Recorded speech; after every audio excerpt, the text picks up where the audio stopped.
튼튼한 안무는 국군이 책임지고 장병들의 행복은 우리가 책임진다. 대한민국 국군 장병들의 행복 수호대. 우리는 장병 여러분께 꽤나 진심인 편입니다. 연륜병영 소통하는 병영으로 여러분들에게 한 발짝 성큼 다가가는 여기는 행운기입니다. 반갑습니다. 찬바람이 싸늘하게 뒷밤을 스치는 계절이 돌아왔습니다. 이 말인즉슨 여러분 드디어 혹한기 훈련 시즌이 돌아왔다는 얘기죠? 아, 네. 갑자기 스튜디오에도 한기가 도는 것 같은데. 혹한기? 훈련의 꽃은 혹한기 훈련이라고 했고 양말 2켤레 신고 내복 입고 활동복 입고 목토시와 기마개 하고 전투복 입고 야상 입고 장갑까지 끼고 있으면 군장 잠그기 힘들다고 했고 춥다고 했다. 아주 몹시 엄청 춥다고. 이때 용병까지 급해진 상황이라면 하늘이 노래지는 경험을 알 거라고. 자, 출발! 우리 국군 장병분들이 무사히 혹한기 훈련을 끝마칠 수 있도록 혹한기 훈련 꿀팁 한번 주시면 좋을 것 그래요. 같습니다. 아, 그거 좋네요. 저도 강원도 산악지대에서 혹한기를 경험한 경험자로서 말씀드리면 혹한기 훈련은 바다익선입니다. 뭐든 많이 챙기면 챙길수록 좋아요. 귀마개, 장갑, 수면 양말 2개, 3개, 4개, 5개 등등등 미리미리 체력도 길러 놓으셔야 됩니다. 갑작스러운 추위에 몸이 놀랄 수가 있거든요. 맞아요. 예. 혹시 우리 두 분도 네. 우리 국군 장병들에게 전설 혹한기 꿀팁 뭐 있을까요? 어떤 팁을 드려도 혹한기는 춥습니다. 또 특정선 당연한 거다. 일단 이거를 맞아요. 까셔야지 그러니까 정신무장하고 가는 거죠. 이게 정답이다. 이게 아무리 무장을 하셔도 춥습니다. 그냥 베이스로 그렇죠. 깔는 인정을 해야 거예요. 된다. 인정을 해야 된다. 이거를 인정하셔야 저희가 뭐 팁을 드리든 이게 맞아요. 적용이 될 수가 있어요. 맞아요. 근데 다행히도 요즘 장병들한테 패딩 보급되는 거 알고 계셨나요? 근데 그게 훈련 때도 가능하나요? 이제 잘 때나 네네네. 그럴 때는 아. 아무래도 이제 패딩을 좀 같이 입어주면 오. 이제 아이템을 좀 최대한 많이 써야 됩니다.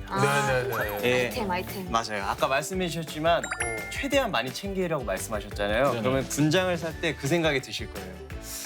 굳이 이것까지 넣어야 될까? 무겁지 않을까? 네, 무겁지 않을까? 부핀만 차지하고 라고 할 때 2개 더 넣으셔야 됩니다. 그렇죠. 예, 뒤도 돌아보지 말고. 네, 라고 할 때. 들으셨죠? 진짜 꿀팁이다. 저는 네. 첫 서두에 그 말씀하신 거 인정할 건 인정하고 받아들일 건 받아들이고부터 시작하는 게 너무 진짜 그건 꿀팁이에요. 맞아요. 그리고 또 가장 중요한 게 있죠. 추위에 오들오들 떨고 있는데 몸이 좀 이상하다? 동상이 온 것 같다? 바로 간부에게 보고를 하셔야 됩니다. 몸이 최우선이라는 거 꼭 기억하시길 바라겠습니다. 네. 국군 장병 여러분들이 무사히 혹한기 훈련을 마치시길 바라면서 자, 오늘 행군기도 힘차게 시작해 볼까요?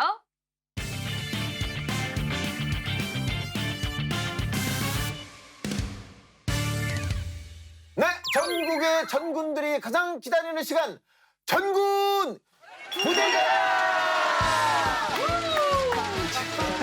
이거 배웠잖아요. 지금 오늘 지나가요. 이거였나? 이거. 내가 이거 하다가. 야. 직관하세요, 직관. 그동안 스트레스가 많았었나요? 출산에 스트레스가 좀 많으셨나 봐. 노래를 갖다 빼야 될 것 같은데요. 끝났나요? 네. 자, 오늘 전군 부대자랑 시청자분들의 니즈에 신속하게 대응할 수 있도록 특별하게 준비했습니다. 누구보다 빠르게 남자가는 다르게 색다르게 항공기를 타는 최정예 전우들. 대한민국에서 가장 나센 전우들과 함께합니다. 적의 심장을 파고드는 최정예 부대 제2 신속 대응사단 전우들입니다. 네.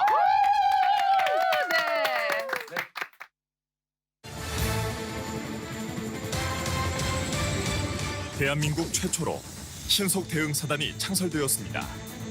적의 심장을 파고드는 최정예 전사들. 정말 저희가 밥 먹듯이 숨 쉬듯이 정말 자연스럽게 나올 수 있도록 숙달을 해야 됩니다. 내일 상황이 발생해도 저희는 언제든지 뛸 준비가 되어 있습니다. 언제 어디든 즉각 출동, 임무 완수. 하늘을 향한 무한 도전. 이들에겐 그 어떤 두려움도 없습니다. 이신속 대응사단! 제2 신속대응사단 2021 신속대응여단 공보정과장 대위 우건식입니다. 반갑습니다. 반갑습니다. 제2 신속대응사단 2021 신속대응여단 병장 김영빈입니다. 반갑습니다. 네. 자, 존재만으로도 든든한 분들입니다. 상황이 발생하면 그 누구보다도 빠르게 신속하게 투입되는 분들이잖아요. 맞습니다. 모든 훈련에 신속하게 대응하기 위해서 항상 헬기를 타고 이동하시는 분들이거든요. 오늘 녹화에도 신속하게 대응하기 위해서 헬기를 타고 오셨죠. 우와. 대응하기 위해서 헬기를 타고 오셨죠. 우와. 오늘은 와, 이제 클래스. 네, 제가 오늘은 전시나 이런 작전 상황이 아니어서 어. 기차 타고 왔습니다. 기차도 신속하죠. 네, 맞습니다. 네, 그렇군요.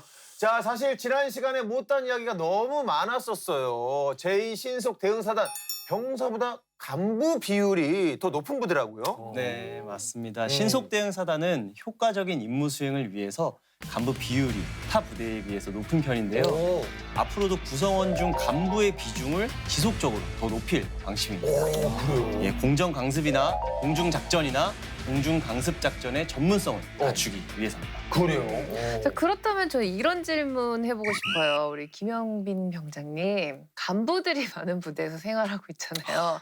솔직히 네. 어떻습니까? 아, 지금 궁금하다, 방금 그 미소의 의미가 궁금합니다. 그러니까요. 솔직히 어떻습니까? 네, 일단 간부님들이 많다 보니까 든든합니다. 언제나 병사들을 지켜주고 계셔가지고 네, 그래서 또 용사들의 간부 부조리나 악습이 없습니다. 아하.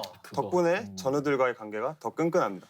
그래요. 자, 그렇다면 우리 옆에 있는 오건식 대님, 잠깐 귀 좀 이렇게 꽉 막아주시고요. 네. 요거는 좀 다정한데 좀 아쉽다. 이런 또 단점도 있잖아요. 네네. 솔직하게. 솔직하게. 솔직하게. 귀 막으시라고요. 네. 귀 막으시라고요. 그러면 솔직하게. 네, 솔직하게. 네, 아무래도 간부 비율이 조금 높은 부대다 보니까 네. 그 임무 수행을 하기 위해 수준 높은 훈련을 받고 있습니다. 훈련이 힘들기는 하지만 워낙 훌륭하시고 전문성을 갖추신 간부님들이 많아서 보고 배울 점이 많이 있습니다. 아, 군생활 잘하네. 역시. 예, 단점을 말해달라고 한 건데 보고 배우는 게 많다고 하면 이게 단점인지는 모르겠는데 감정으로 막는. 이게 훈련 강도가 어느 정도길래 힘들다는 이야기가 나온지 사실 궁금하거든요. 그러니까요. 그럼 병사들도 공중 강화 훈련을 받나요? 공중 강화 훈련은 아니고 비슷한 훈련을 합니다. 아, 그래요? 네, 용사들은 헬기를 이용한 공중 강습 훈련을 받고 있습니다. 이 말만 들으면 공중 강화 훈련만큼이나 무서운데 헬기에서 훈련하는 건가요? 네, 맞습니다. 공중 강습 훈련은 항공 전력을 이용해서 신속하게 전력을 투입하고 목표 지역을 확보하는 작전입니다. 지상으로 이동할 수 없는 지역에 투입될 때를 대비해서 공중에 있는 헬기에서 지상으로 이동하는 훈련을 받고 있는 겁니다. 전투부대 용사들도 모두가 공중 강습 훈련을 받아야 합니다. 용사들도 이런 훈련을 받는다고요? 네, 맞습니다. 좁은 헬기에 원활하고 신속하게 탑승하는 훈련과 네. 이탈하는 훈련, 그리고 헬기 패스트로프 훈련을 진행하고 있습니다. 와, 근데 헬기에 탑승하고 이탈하는 장면은 머릿속에 그려지는데 헬기 패스트 로프 훈련이 뭔가요? 아, 네. 패스트로프 훈련은 높이 10m에서 약 15m 높이에서 헬기에서 로프를 타고 신속하게 강화하는 방식입니다. 헬기에서 로프 타면 이거 생각만 해도 너무 아찔한데요? 전 아찔한 높이도 놀랐지만 간부들뿐만 아니라 이게 병사분들, 용사분들까지도 이런 훈련을 받는다는 게 굉장히 좀 놀랐거든요. 네, 맞습니다. 항공기가 착륙할 수 없는 상황을 대비한 훈련이기 때문에 네네. 꼭 필요한 훈련이고 모두가 간부, 용사 모두가 훈련에 참여하고 있습니다. 엄지척입니다. 근데 우리 용사들의 속마음은 어떨까 궁금해요. 힘들진 않을까요? 그래서 준비했습니다. 용사들의 더 깊은 이야기를 들어보는 시간. 소연 씨가 준비해 오셨죠? 맞습니다. 신속 대응사단 용사들이 직접 들려주는 우리 부대 이야기. 그 생생한 메시지를 입수해 왔는데요. 우리 용사들과 톡하면서 털어놓은 이야기 지금 공개하겠습니다. 엄지척, 톡톡. 우리 톡 털어놓자.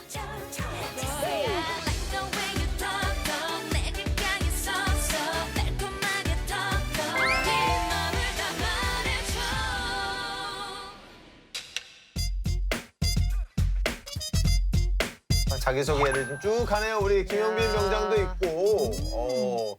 야, 오늘도 많은 분들이 참여해 주셨네요. 전우들 소개 좀 부탁드릴게요. 오. 네, 저희 201 신속 대응 여단에서 경비소대로 복무 중인 전우들입니다. 경비소대 전우들. 네, 자 오늘도 용사들과의 톡을 바탕으로 핵심이 될 만한 대화를 키워드로 뽑아왔는데요. 어떤 키워드일지 여러분 맞춰주시면 됩니다. 그래, 신속 대응사단의 자랑거리는 뭐가 있나요? 라고 물어봤더니 박준영 상병이 저희 여단 회관에서는 땡땡땡땡을 판매합니다. 네 글자인데. 회관이라고 하면 부대 회관 말하는 그렇죠, 거죠? 그렇죠. 맞습니다. 네, 부대에서 운영하는 식당인데요. 살짝 제가 힌트를 드리자면 201 신속대응여단 회관에서 이 음식을 판매한다고 합니다. 어떤 음식인지 맞춰주시면 되는 거예요.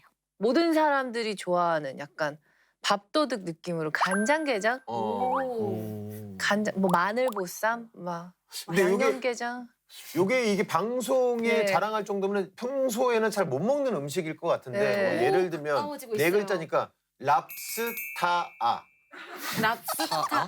근데 맞을 수도 있는 게 랍스타의 표준, 그러니까 표준 로브- 로브스타예요. 네. 로- 아. 랍스타가 아니라 그럼 네 글자 맞죠? 맞아. 맞아. 로브스타. 네. 맞아. 네. 정답 공개하겠습니다. 네.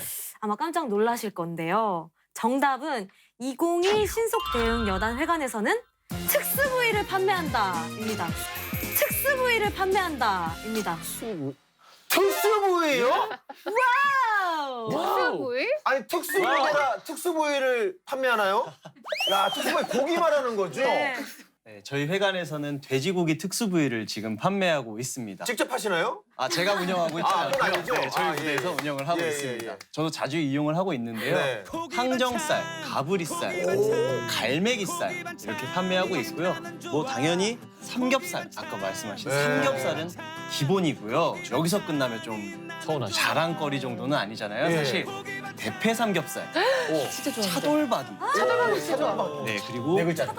소고기, 양고기까지 저희는 판매하고 있습니다. 양고기도 깜짝 놀랐는데. 진짜 이쯤 되면 사실 회관이라고 하기보다는 정육점 수준이에요. 그러니까요. 저 고기를 직접 사서 직접 구워 먹을 수 있는 거예요? 사진이 나오네요. 아.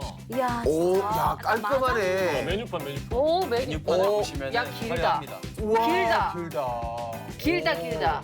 네, 원하는 만큼 고기를 구매하면 상추나 쌈, 김치 같은 밑반찬을 주시는데요. 네. 직접 불판에다가 구워 먹을 수 있습니다. 오. 전날 미리 예약만 하면 소고기, 양고기, 돼지고기 특수 부위를 원하는 만큼 먹을 수 있습니다. 오. 저는 뭐 이것도 이거지만 가격이 사실 굉장히 좀 궁금하거든요. 시중보다 훨씬 저렴한 편입니다. 200g에 6,000원입니다. 200g에 6,000원이요? 네. 야 대박이다. 아 근데 궁금한 게 그럼 전우들끼리도 회식도 굉장히 자주 하겠네요. 네, 맞습니다. 월요일, 목요일. 훈련 기간을 제외하고 일과 시간이 끝난 후에 언제나 이용할 수 있는데요. 가격이 부담스럽지 않아서 전우들끼리 언제든지 고기가 먹고 싶을 땐 가서 먹는 편입니다. 그리고 가장 좋은 건 부모님이 이용하셔도 같이 이용하실 수가 있습니다. 너무 좋다. 아 진짜. 그래서 저도 부모님께 고기를 사드렸던 기억이 있습니다. 이야. 정말 부모님도 딱 와서 드시고 가시면서 걱정하시면 놓으셨겠다. 그렇죠, 이렇게 그렇죠. 좋은 환경에서 우리 아들이 맞아요. 근무하고 있으니까. 근데 아까 그 비용이 좀 저렴하다고 했는데 대리님 같은 경우 이제 병사분들에게 이렇게 한 통 내는 것도 크게 부담은 없으실 것 같은데 어떻게 용사분들에게 많이 쏘시는 편이신가요? 아 그거는 본인한테 물어보면 안 되지. 네, 어때 좀 얻어 드신 적 어떻게 네, 귀 한 번 있는가요? 다시 솔직하게, 좀, 솔직하게. 예. 솔직하게. 제가 군 생활한 지 이제 1년이 조금 넘었는데 네.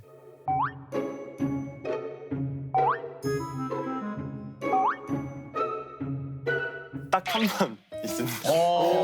연례 행사구나. 아이 뭐 그럴 수 있죠. 네. 아니, 없진 않네요, 그래도.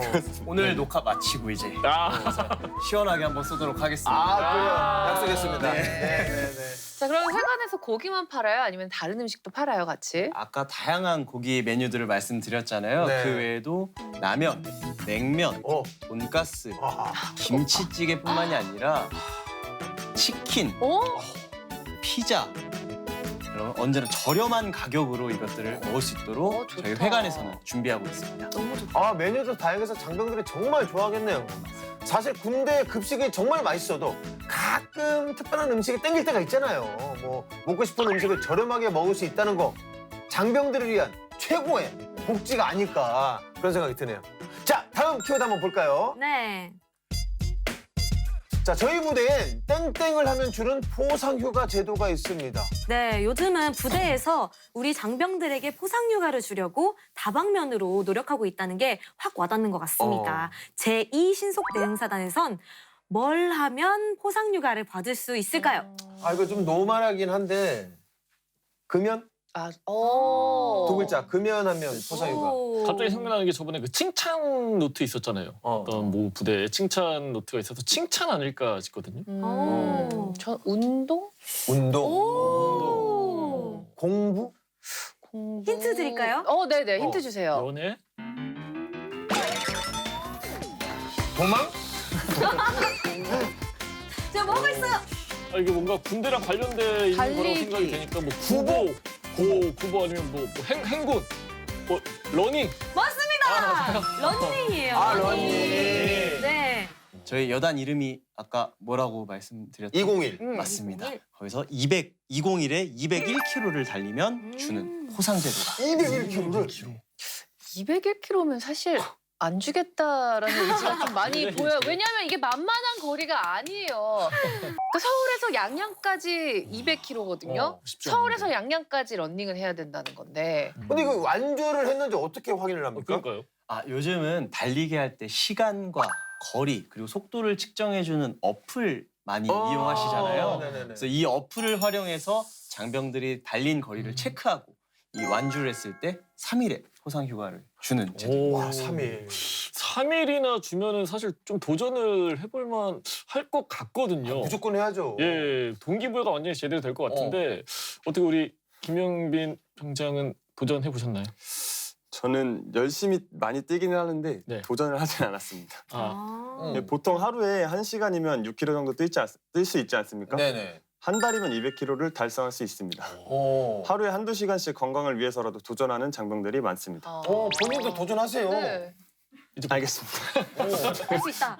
자, 러닝 말고도 다양한 포상 제도가 또 있나요? 네, 맞습니다. 부대 자체적으로 장병들의 체력 증진을 독려하기 위해서 다양한 포상 휴가 제도를 마련하고 있습니다. 지난 5월에 일부 부대에서는 운동을 열심히 해서 근육을 키우는 장병들에게 포상 휴가를 주기도 했습니다. 그래요. 그러면은 김영빈 병장님 근육들이 다 그때 만든 근육입니까? 근육이 보여요? 장군이 이게 뭔가 이렇게 딱 이게 달라요. 핏이 좋으세요. 실제로 정말로. 아쉽게도 저는 정말로. 예. 이게 장군이 이거 한번 힘 한번. 이게 겉보기랑은 완전 그렇죠, 다릅니다. 그렇죠. 핏이 이렇게 딱 네. 이렇게 있으셨다니까요. 가만히 있으면 그건 돌 넣은 거 아니야? 와, 돌이야, 돌. 야. 아쉽게도 저는 이미 완성된 몸이라 참여할 수 없었습니다. 변화가 있어야. 완성돼 있다. 건방지네요. 변화가 보여야 되는데 워낙 운동을 좋아해서 군대에서도 꾸준히 운동을 하고 있거든요. 네. 이건 중대장님께서 만드신 포상 제도였는데 당시에 부대원들이 운동한다고 체단실이 난리가 아니었습니다. 김영빈 병장은 그건 좀 상당히 아쉬웠겠네. 그러니까 이미 완성이 된 몸이어서. 그러니까. 아니, 완성을 네. 시켰어. 아유, 진짜. 미완성으로 입대를 했었어야지. 그러니까 늦게 완성시키지. 네. 아닙니다. 저도 포상휴가를 받았습니다. 어떻게 해요? 특급 전사가 되면 4박 5일 포상휴가를 받지 않습니까? 저 이렇게 보시면은 이게 배지도 이렇게 주고 있습니다. 전사구나. 네, 맞습니다. 이 특급 전사의 기준이 3km 달리기, 팔굽혀펴기, 윗몸 일으키기 이렇게 다양한데요. 그중에서 3km 달리기는 12분 30초 안에 완주해야 됩니다. 그런데 중대장님께서 11분 30초 안에 완주하면 포상휴가를 이틀, 11분에 완주하면 3일을 더 주겠다는 제안을 하셨었습니다. 그래서 제가 11분 30초로 받았습니다. 11분 30초로 완주했어. 야. 3km를요? 맞습니다. 제가 네. 사실은 하루에 4km씩 뛰는데 4km 뛰는데 뛰어요? 예, 뛰어요. 뛰는 것도 신기하네요. 예, 근데 더 중요한 게 있어요. 30분이 걸리거든요. 근데 3km에 11분 30초면은 거의 뭐 전력 질주해야 되는 수준이거든요. 그렇죠, 그렇죠. 예, 그렇기 때문에 정말 가능한지 모르겠는데 진짜 가능한가요? 죽기 살기로 달렸는데요. 평소에 운동하면서 체력 단련을 시킨 게 많은 도움이 된 것 같습니다. 야, 대단합니다. 박수 한번 주세요. 야. 멋있다. 포상휴가를 받는 것도 뭐 물론 좋지만 전투력 향상에 너무 좋은 제도인 것 같아요. 네, 궁극적인 목적입니다. 네. 강인한 체력은 바로 곧 전투력이잖아요. 그렇죠. 부대원들의 건강과 체력을 증진시키고 더 나아가서 부대 전투력을 상승시키기 위해서 다양한 포상 휴가 제도를 마련하고 있습니다. 야, 정말 말 그대로 최정의 전사, 최정의 사단답네요. 이런 노력 때문에 막강한 전투력을 지닌 사단으로 이제 거듭나는 거 아니겠습니까? 네. 이 키워드 맞추는 거 재밌네요. 다음 키워드 한번 볼까요? 네. 자, 김재일 병이 저희 부대 용사들은 서로 땡땡땡땡을 합니다. 네 글자네요. 자, 술래잡기. 치매 지방. 술래잡기. 너무 귀엽습니다. 술래잡기, 고무줄로. 뭐 이런 거 네. 하나. 말뚝박기. 네. 말뚝박기. 서로 뭐 안아주기. 네. 안아주기. 안아주기. 저는 제가 힌트를 드리겠습니다. 신속 대응 여단 용사들은 서로 이걸 기부한다고 합니다. 기부. 자기가 쓰던 어떤 그런 물건을 아니면 뭐 용돈, 월급을 서로 이렇게 기부해서 나눠 쓰나? 뭐 선물 주나? 아니면 뭐 재능 기부? 맞아요? 정답입니다. 아, 재능 기부. 진짜 네. 재능 기부. 재능 기부예요. 네, 201 신속 대응 여단은 재능을 가진 용사들이 특히나 많은데 이 재능을 아낌없이 전우들과 나누고 있다고 합니다. 그 중에서도 엄청난 재능을 가진 용사가 있다고 하는데 톡으로 한번 확인해 보실까요? 그래요. 본부대 비디치 상병 김영빈입니다. 네. 축구하는 걸 보면 경이롭다. 와. 김영빈. 저 때는 상병이었나 보다. 네. 진급한 지 얼마 안 됐죠, 지금. 아, 어제 했습니다. 아, 어제 진급했어요? 오. 축하드립니다. 아니, 근데 와, 비디치에 견줄 정도면은 이건 축구 실력이 어마어마하다는 얘기인데 와, 대단하네요. 아니, 근데 비디치가 누구죠? 제가 잘 몰라서. 솔직히 잘 몰라서. 아, 지금은 은퇴한 수비수인데 이제 아, 박지성이 맨체스터 유나이티드에 있을 때 같이 뛰었던 수비수입니다. 아, 그렇구나. 네, 부끄럽기는 하지만 제가 축구 선수 출신이거든요. 왜 부끄러워요, 그게? 자랑스러운 거지. 쑥스럽기는 하지만 네. 축구 선수 출신입니다. 예. 군대 오기 전에 은퇴를 했지만 K3 양주시민 축구단 소속이었습니다. 12년 정도 축구를 해서 축구에는 자신 있습니다. 실력이 어느 정도인지 궁금한데요. 맞아요. 한번 이 자리에서 한번 보여줄 수 있나요? 네. 그래서 제가 제일 자신 있는 리프팅을 한번 준비해봤습니다. 리프팅 좋죠? 보여주십시오. 오, 리프팅. 부담 갖지 마시고. 네, 한번 편하게 화이팅. 네, 아니 보여드리겠습니다. 저희가 좀 너무 편하다. 감안을 해야 될 게 지금 운동화가 아니라 전투화여서. 그렇죠, 전투화예요. 네, 한번 차보겠습니다. 네. 화이팅! 여섯, 여유 일곱, 있어. 여덟, 아홉, 열, 열하나, 가볍게 하시는데요? 열넷. 야, 이거 와, 조절을 하시네. 오, 진짜. 네. 아니 이게 제자리에서 또 네. 이렇게 와, 무릎으로까지. 와, 끝이 안 나겠는데. 머리, 헤디.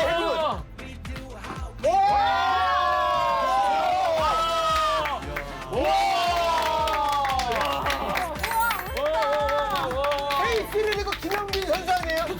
맞죠?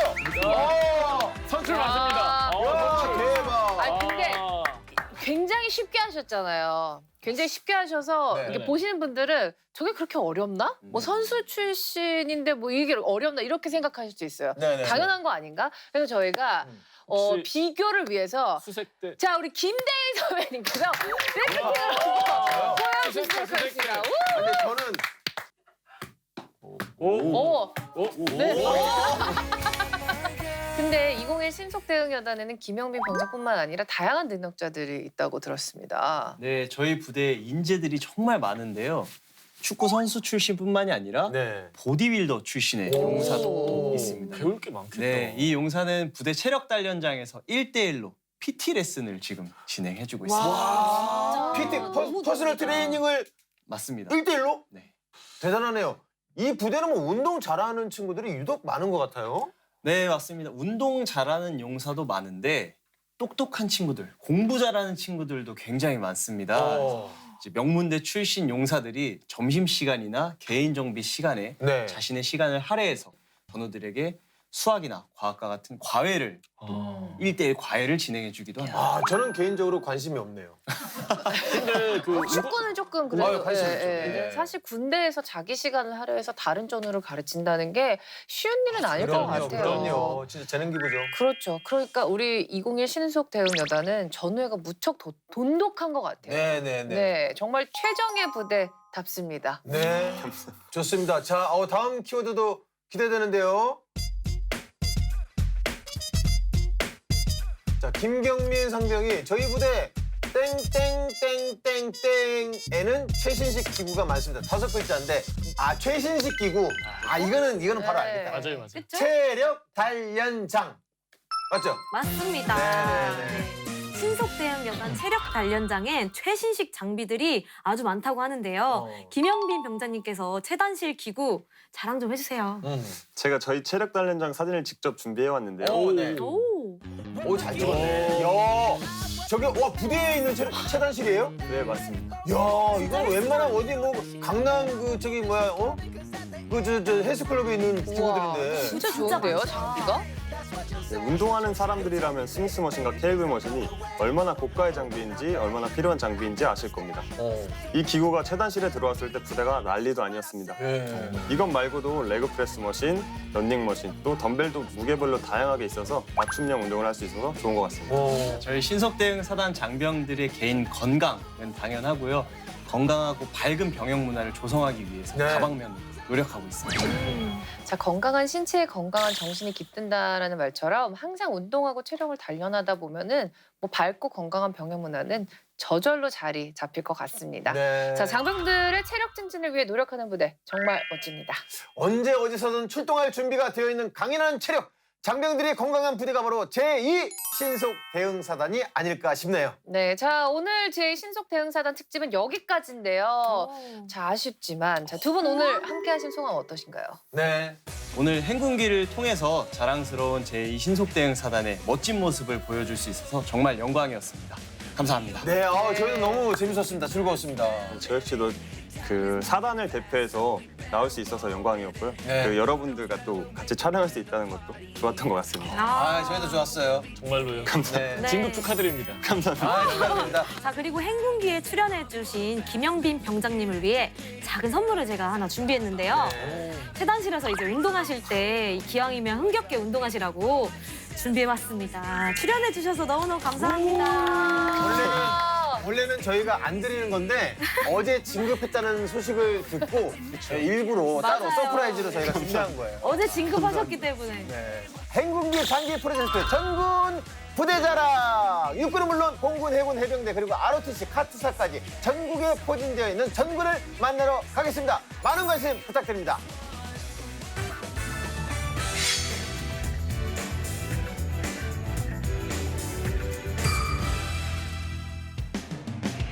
대한민국 국군 장병들의 인권을 사수하라. 행복한 내일을 위해 그날의 사건을 되짚어보는 사건의 재구성 시간입니다. 장병들의 행복한 병영 그리고 인권을 위해 행군기가 앞장서겠습니다. 지금껏 관습이란 이름으로 자행되어 악습, 불합리한 관행, 이제는 안녕. 군에서 벌어진 하나의 사건을 다각도로 짚어보고 문제점을 하나하나 살펴보는 사건의 재구성입니다. 네, 오늘도 육군본부 과학수사센터의 윤대중 수사관님 사건의 재구성 함께해 주십니다. 반갑습니다. 네, 안녕하세요. 티끌 하나로도 사건을 재구성하는 윤대중입니다. 반갑습니다.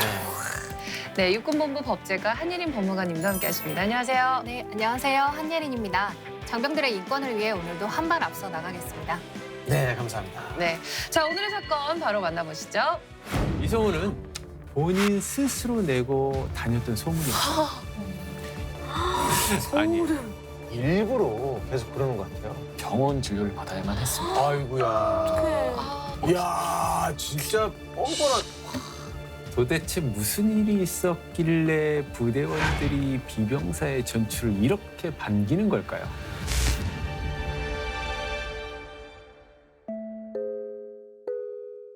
하루의 일과가 끝난 어느 오후 저녁 식사 시간을 마친 병사들은 하루의 마무리를 위해 분주하게 움직이고 있었습니다.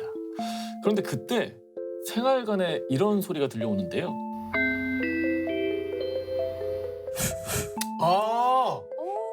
이거 그 행정반 안내방송 그 소리 아니에요? 맞습니다. 이거 오랜만에 들으니까 반갑네요. 나오는 방송은 행정관에서 전파합니다. 비병사는 지금 즉시 행정실로 오시길 바랍니다. 양치를 하려던 비병사는 의아한 생각이 들었습니다. 행정반에서 나를 왜 쳤지? 근데 사실 뭐 행정반에서 병사 찾는 거야 뭐 워낙 흔하긴 한데 사실 뭐 이 무소식 희소식이라고 이런 호출이 반가운 소식보다는 살짝 귀찮은 호출일 가능성이 크죠. 달갑진 않죠. 네. 행정실 안으로 들어선 비병사의 표정은 심상치가 않았습니다. 그리고는 곧 생활관으로 돌아와 묵묵히 짐을 싸기 시작하는데요. 짐을 싸는 거면 저녁 아닌가요? 저녁 날이면 묵묵하게 싸진 않아요. 아 그래요? 신나게, 아 분위기가 맞아. 노란하게, 신나게. 네, 그렇죠. 아 그렇긴 하겠네요. 그날 이후 부대에선 그 누구도 비병사를 보지 못했습니다. 다른 부대로 전출을 갔다는 소식만 들려왔을 뿐이죠. 아, 전출을. 오, 전출 갔을 정도면 뭔가 큰 사건이 있었던 것 같은데 뭘까요? 사실 이 전출이 보통 일이 아니거든요. 저 군 생활할 때 저는 전출을 한 번도 본 적이 없어요. 그만큼 흔하지 않습니다. 이 사건을 두고 부대원들 사이에선 소문만 무성하게 퍼졌습니다. 여러 추측과 억측이 난무를 했고요. 그런데 이상하게도 일관된 반응은 이거였어요. 결국 저럴 줄 알았다. 잘 됐어? 잘 됐어. 이제 발 뻗고 잘 수 있겠다. 반응들이 좀 신나 보이는데요. 약간 알편이 빠진 느낌. 이게 개운한 느낌이에요. 좀 그러니까요. 반응들이. 반응으로 봤을 때는 비병사가 딱 봐도 좀 문제가 있었던 게 아닐까 싶은데요. 도대체 무슨 일이 있었길래 부대원들이 비병사의 전출을 이렇게 반기는 걸까요? 사건은 몇 개월 전으로 거슬러 올라갑니다. 당시 비병사는 생활관의 막내였고 부대원들 사이에 평판도 되게 좋았다고 해요. 그러니까 묵묵히 할 일 잘하는 전우. 요즘 보기 드문 바른 생활 사나이가 비병사에게 따라붙는 수식어였다고 하니까요. 그러니까 비병사가 어떤 사람일지 일단 짐작이 좀 가시나요? 평판들만 들어보면 뭐 좋은데요? 네. 이 얘기만 들었을 때는 뭔가 바르고 정직한 사람이었을 것 같은 느낌인데 뭐가 문제였을까요? 그날은 부대에 신병이 들어오는 날이었는데요. 생활관 안으로 신병이 A 병사가 걸어 들어오는 순간 B 병사는 메마른 군 생활의 한 줄기의 빛이 비치는 느낌이었다고 합니다. 오래간만에 후임이 들어왔으니까 얼마나 기분이 좋겠어요. 네. 식은땀을 흘리고 있던 A 병사는 누가 봐도 바짝 군기가 들어서 긴장을 한 모습이었습니다. 신병이 들어오는 날 신나긴 하겠죠, 그렇죠? 네. 후임이 들어오면 뭐 반갑죠, 당연히. 한 줄기 빛이 비치는 느낌도 어떤 느낌인지 잘 알겠는데 사건의 재구성에 올라올 정도면 뭔가 살짝 불안하거든요. 맞습니다. 처음 자대에 배치를 받은 A 병사를 B 병사는 끔찍히도 챙겼다고 합니다. 부대의 시설이나 위치를 알려주는 건 물론이고 선임들에게 사랑받는 꿀팁까지 아낌없이 전수를 했죠. 뭐 이것만 들으면 베스트인데 말 그대로 아침 기상부터 저녁 취침까지 옆에서 하나하나 보살핍니다. 그런데 이상한 게 하나 있었는데요. A 병사가 충성마트에 가는 낌새가 보이면 B 병사가 꼭 한마디를 얹었거든요. 야, 그 충성마트 가냐? 그럼 나 올 때 라면 하나만 사다 줘라. 그럴 수 있죠. 뭐 전우들끼리 뭐 이왕 가는 김에 뭐 부탁할 수 있죠. 맞습니다. 네. 근데 저는 왠지 예상 가는 게 돈 안 줬을 것 같아요. 그냥 이번에 사다 주면 내가 다음에 줄게 하고 입습단. 아닙니다. 돈은 꼬박꼬박 줬어요. 네. A 병사 역시 별일 아니니까 흔쾌히 수락을 했죠. 그런데 이런 일은 몇 번이고 계속 반복이 됐습니다. A 병사가 빨래방에 갈 땐 야, 너 빨래방 가? 야, 그 가는 김에 내 것도 좀 부탁할게. 라며 A 병사 손에 본인의 빨래를 한가득 쥐어준가 하면 A 병사가 이제 도서관에 갈 때는 야, 너 그 도서관 가는 길에 내 책도 좀 반납해줘라. 라면서 책을 한가득 안겨주고는 했습니다. 충분히 할 수 있는 것 같긴 한데 근데 좀 귀찮을 것 같아요. 좀 어차피 가는 길이니까 뭐 하는 김에 해줄 수는 있다라고 생각하는데 뭐 어쨌든 부탁을 굉장히 야무지게 하는 느낌? 그냥 그래요. 그래서 A 병사 역시 별 뭐 대수롭지 않게 생각을 했어요. 네. 워낙 잘 챙겨주던 선임이니까 이 정도는 해줄 수 있다고 생각한 거죠, 이제. 근데 그러던 어느 날 비병사가 또 이런 부탁을 합니다. 야, 내 관물대 좀 정리해 줄 수 있겠니? 어제 훈련하다가 삐끗했더니 허리가 너무 아팡. 이번 한 번만. 아팡. 이번 한 번만. 애교를 부려. 애교까지. 아파. 아파. 너무 아파. 여러분들이 이럴 때 어떻게 하시겠습니까? 충분히 뭐 해줄 수 있다라고 생각해요. 저는 전우잖아요. 근데 한편으로는 좀 그런 생각이 들어요. 그 허리가 아팡이면 의무실을 가야지. 예? 의무실은 안 가고 왜 계속 부탁만 해? 그렇죠. 허리가 아프다니 이 정도는 해줄 수 있다고 생각했죠. 그런데 이때부터 비병사의 부탁 수위가 점점 높아지기 시작합니다. 모포를 털어다 달라는가 하면 세탁물을 개어서 간물대에 넣어 달라고 하기도 하고 이렇게 구체적으로 부탁을 하는 거죠. 아 뭔가 자기 일을 자꾸 떠넘기는 느낌. 그러네. 그리고 또 어느 날은 이런 부탁을 했다고 해요. 재활용 분리수거하는 날인데 이번 한 번만 대신 해줘라. 대신에 내가 맛있는 거 사줄게.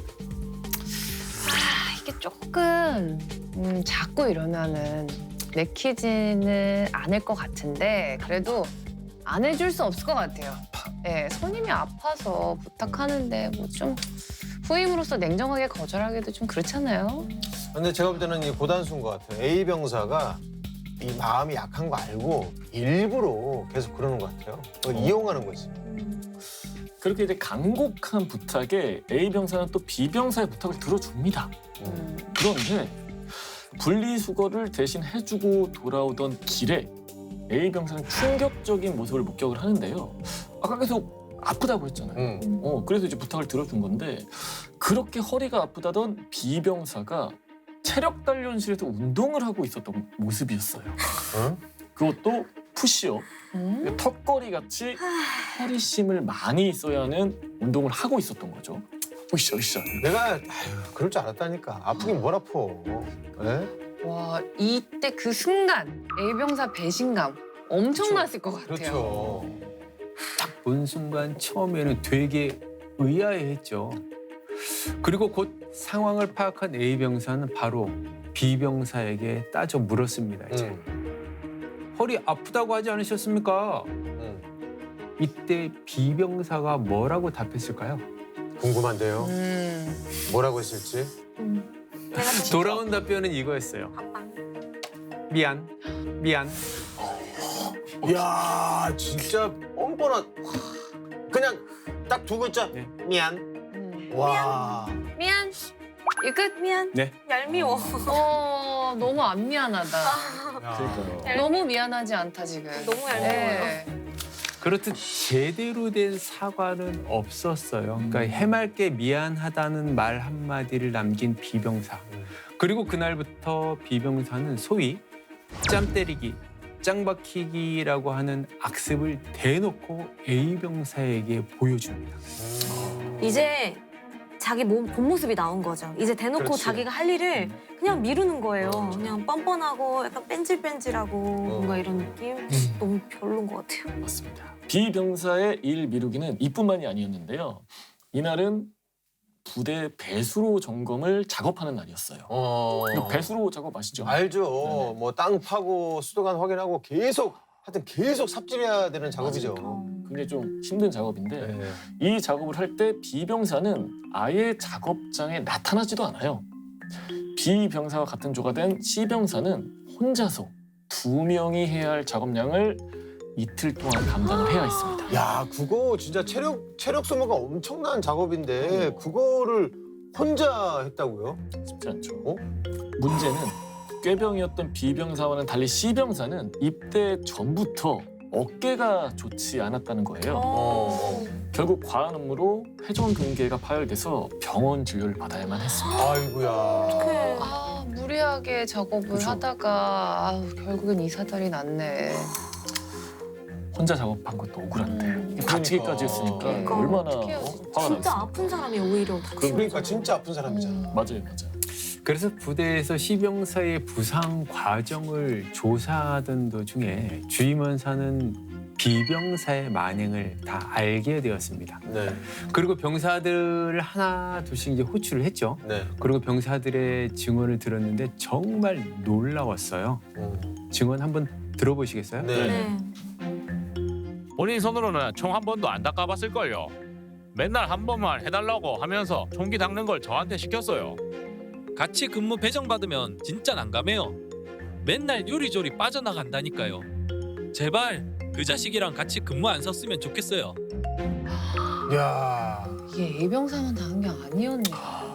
한두 명이 아니네. 부대원들 다 어. 당한 거잖아요. 네. 지금 이렇게 보니까. 아니 왜 그냥 자기 할 일만 하면 되잖아요.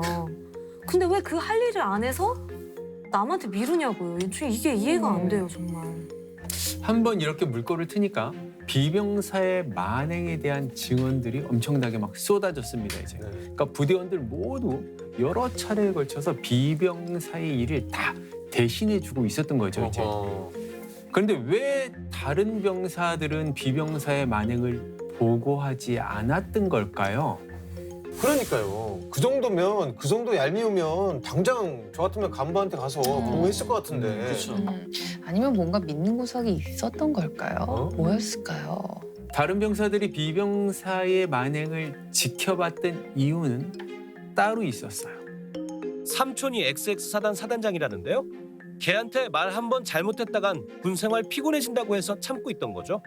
뭐라고도 못하겠고 신고해봤자 뭐가 되겠어요?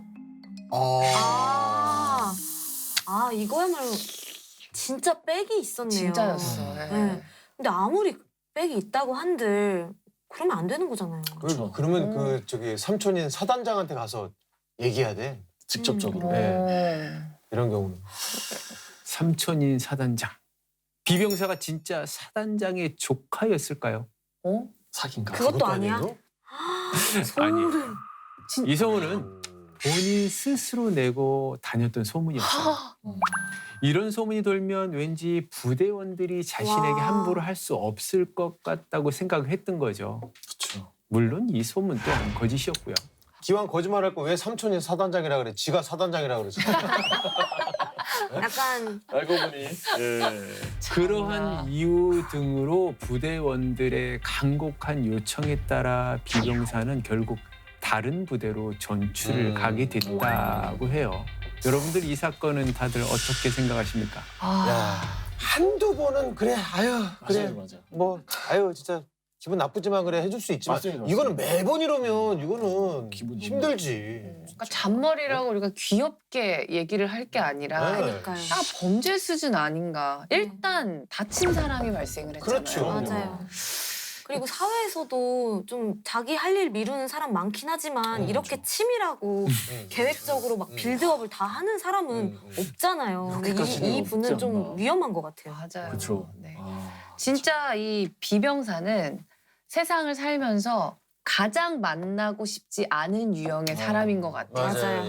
일떡 넘기고 빌드업하고 미안해하지도 않고 그게 당연한 사람.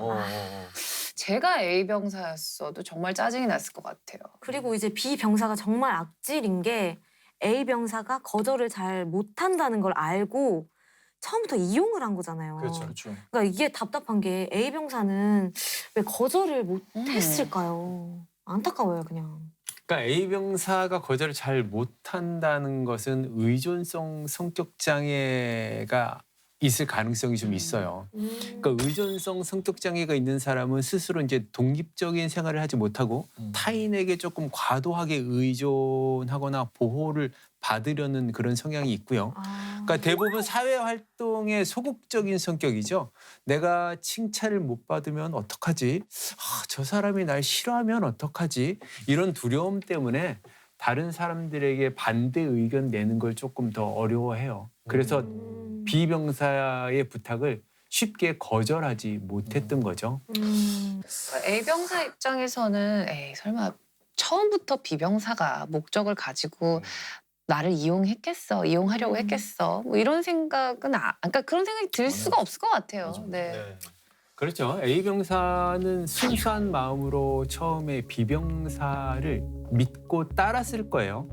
그러니까 처음에는 되게 잘해주기도 했잖아요. 그러니까요. 처음엔. 그러니까 A병사 같은 성격의 사람들은 다른 사람의 보살핌이나 지지를 얻으려고 해요. 심지어 불쾌한 일을 스스로 자원해서 하기도 하고요. 그러니까 의존적인 성격이 조금 강하게 나타나요. 그 A병사가 이제 시간이 가면서 내가 이용당하고 있구나라는 걸 느꼈을 거란 말이죠. 이때 A병사는 어떻게 행동을 했었어야 될까요? 네, 우선 비병사의 행동이 징계처분 그리고 심할 경우 형사처분 대상이라는 것까지 인식을 하고 이러한 요청에는 단호하게 거절했어야 했습니다. 만약 스스로 거절하기가 어렵다면 부대원들을 관리 감독하는 간부들에게 위법행위 사실을 알리거나 전화나 메신저나 이런 군 내부의 인권 상담을 통해서라도 이 고충이 해결될 수 있도록 적극적인 대응을 했어야 합니다. 네. 또 비병사가 이제 보통이 아닌 게 본인이 사단장의 조카다. 이거는 거짓으로 이제 소문을 내고 다녔는데 이거는 사실 일반 사람들이 쉽게 생각해낼 수 있는 거짓말이 아니거든요. 절대 못하죠. 약간 소름 돋았어요. 아니 네. 간도 커요 진짜. 그래서 저도 여기서 이 사람이 소시오패스의 성향이 다분하다 이걸 좀 느꼈어요. 네네. 그러니까 소시오패스라는 것은 반사회적 인격 장애를 가진 사람들을 말하잖아요. 그러니까 다른 사람의 감정을 무시하고 죄책감이나 수치심을 잘 못 느껴요. 그러니까 뭐든 자신을 중심으로 생각하기 때문에 다른 사람을 조종하는 행동을 하기도 하고 어떤 목적을 달성하기 위해서는 거짓말을 일삼는 행동을 하는 거죠. 네. 자, 사건을 좀 더 다양한 각도에서 살펴보기 위한 작은 코너죠. 사건인 사건 속의 사건을 만나보도록 하겠습니다. 이번 사건은 한 병사가 작업에 빠지기 위해 벌인 사건입니다. 가 병사가 근무 중인 부대는 매년 한 번씩 대대적인 제초 작업을 하는데요. 병사들은 2인 1조로 짝을 이뤄 제초 작업에 배정되었습니다. 한여름의 제초 작업은 아시다시피 아주 고된 작업입니다. 작업 첫날부터 가 병사는 어지럼증을 호소하고 구토를 하기 시작했습니다. 네, 이 제초 작업 힘들어요. 이거 예초기 그 자체 무게도 무겁고 또 이제 뭐 베어낸 풀들 뭐 모아서 치워야지 또 이렇게 잘못 그 배다가 잘못하면 이제 막 돌 튀고 모래 막 튀고 막 이게 보통 작업이 아니거든요. 네, 또 땡볕에서 하면 어지럽고 호흡 곤란 올 수도 있잖아요. 그러니까 여름엔 가만히 서 있기만 해도 더위 먹는데 얼마나 힘들겠어요, 진짜. 점점 가 병사의 상태가 심각해졌고요. 결국 실신해서 국군병원으로 호송되기까지 했습니다. 입원 치료를 받게 된 가 병사는 작업에서 열애되었고 무사히 치료를 받은 뒤 다시 부대로 복귀하였습니다. 네. 자, 이제부터 사건이 시작이 되는 건가요? 어느 날 간부가 가 병사를 찾아왔는데요. 작업에서 빠지기 위해서 가 병사가 일부러 꾀병을 부렸다는 신고가 들어온 겁니다. 꾀병이면은 그 아팠다는 게 모두 다 연기였던 건가요? 그 정도면은 거의 이제 배우 하셔야 될 것 같은데. 그러니까 구토도 하시고. 그렇지. 이걸 어떻게? 평소 밤 알레르기가 있었던 가 병사는 작업에 열애되기 위해서 일부러 밤을 찾아서 먹었던 겁니다. 그리고 그 상황을 목격한 병사가 있었던 거죠. 아하. 저는 밤 알레르기가 있는데 네. 밤을 일부러 먹었다고요? 네. 말문이 막히는. 진짜 독한 사람이네. 이게 진짜 위험한 행동이죠. 네. 이거는 어떻게 보면 본인 목숨 걸고 벌인 일이잖아요. 그렇지. 어떻게 보면 너무 미련하고 좀 바보 같은 상황 아닌가요? 야, 그거 작업 안 하려고 목숨을 걸어? 가 병사는 이전에도 잔꾀를 부려서 힘든 훈련이나 작업에서 열애가 된 적이 여러 번 있었다는데요. 이를 수상히 여겼던 나 병사가 가 병사의 동태를 유심히 살피던 중 작업 직전에 가 병사가 입에 밤을 넣는 장면을 목격한 겁니다. 그래서 가 병사는 어떻게 됐나요? 가 병사는 작업에 빠지기 위해서 일부러 알레르기가 있는 식품을 먹었죠. 이거는 질병이 발생한 것처럼 행동해서 근무 기피 목적 사술죄를 저지른 거기 때문에 1년 이하의 징역형 처벌을 받았고 동시에 무거운 징계 처분까지 함께 받게 되었습니다. 아직까지 잘 이해가 되지는 않아요. 그러니까 작업에 열애되기 위해서 목숨을 걸었다. 정말 위험한 행동이잖아요. 정말 위험한 행동이죠. 네. 그 꼴랑 작업을 빠지려고 밤 알러지가 있는데 밤을 먹었다는 건 잘못하면 영원히 평생 깜깜한 밤을 맞이할 수 있는 거거든요. 그렇죠. 이거는 뭐 너무 무식한 행동이잖아요. 네. 이거 진짜. 정말 이게 말도 안 되고 비겁한 행동인 게 누가 힘든 작업을 하고 싶겠어요. 결국 다른 병사들은 가 병사의 업무까지 도맡게 된 거잖아요. 네, 맞습니다. 공동으로 해야 하는 업무를 태만히 하거나 기피하는 것은 다른 병사들에게 피해를 입히는 업무 전가 행위에 해당합니다. 이는 처벌까지 받을 수 있는 무거운 위법 행위에 해당합니다. 네, 이번 사건은 당연히 처벌받아야 하는 상황이지만 만약에 그게 꾀병이 아니라 가 병사가 정말 작업에 참여하기 어려운 컨디션이었다. 이럴 때는 어떻게 행동을 했었어야 될까요? 그러니까 작업을 참여하기 어려운 상황이나 컨디션이라면 일단 소속대에 있는 선임 분대장이나 간부들에게 먼저 건의를 해서 자신의 어떤 처해 있는 상황을 먼저 알려야 합니다. 네.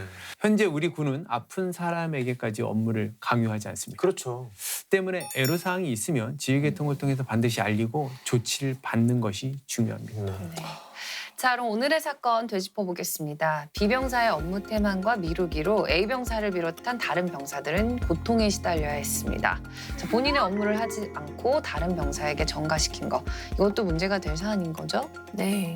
비병사의 행동은 상관의 정당한 업무 지시를 불이행한 것으로 지시불이행에 해당하고 직무태만에도 해당할 수 있습니다. 만약 직무태만 등으로 인해 징계 처분을 받게 되면 고의에 의한 직무태만은 감봉부터 최대 강등까지 무거운 징계 처분을 받게 됩니다. 또 직무유기로 인한 형사처벌까지도 가능할 수 있는데 직무유기는 징역형까지 선고받을 수 있는 범죄 행위입니다. 단순히 직무를 유기한 것도 모자라서 본인 업무를 파트너인 C병사에게 미루는 바람에 C병사가 크게 부상을 입었잖아요. C병사의 부상을 B병사의 책임으로 물을 수 있나요? 네. 만약 C병사가 어깨 질병이 있었다는 사실을 B병사가 미리 알고 있었다면 이 역시 법적인 책임을 물 수 있습니다.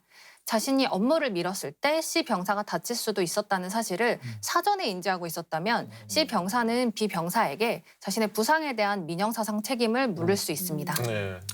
근데 이제 B병사가 그렇게 행동한 게 사실 한두 번도 아니고 애초에 이런 일이 일어나지 않도록 간부들이 더 관리 감독을 잘했으면 어땠을까라는 생각도 사실 들기도 하거든요. 네, 맞습니다. 지휘관은 자신의 부대원들을 지휘 감독할 권한도 있지만 사실상 부대원들의 건강과 근무 상황을 관리해야 할 의무도 있기 때문에 이러한 관리 감독 의무를 충분히 다해야 할 책임이 있습니다. 만약 지휘관인 간부가 이러한 관리 감독 의무를 소홀히 하였다면 징계 처리 업무 훈령에 따라서 해당 간부가 최소 견책부터 최대 파면까지의 징계 처분을 받게 됩니다. 그래도 이 사건에서는 좀 다행인 게 B병사가 다른 부대로 전출을 갔잖아요. 아, 근데 전출 가서도 혹시 설마 똑같은 짓을 하진 않겠죠? 불안한데요. 네, 설마. 여기 있던 소시오패스가 저기 간다고? 사람 고쳐 쓰는 거 아니라고 하잖아요. 그치. 네. 맞아요. 이번 사건과 유사한 사건은 우리도 모르는 사이에 계속 발생하고 있을 수도 있습니다. 다른 부대원들한테 자신의 일을 미루는 행동은 자신이 편하게 군 생활을 하는 방법이 아닙니다.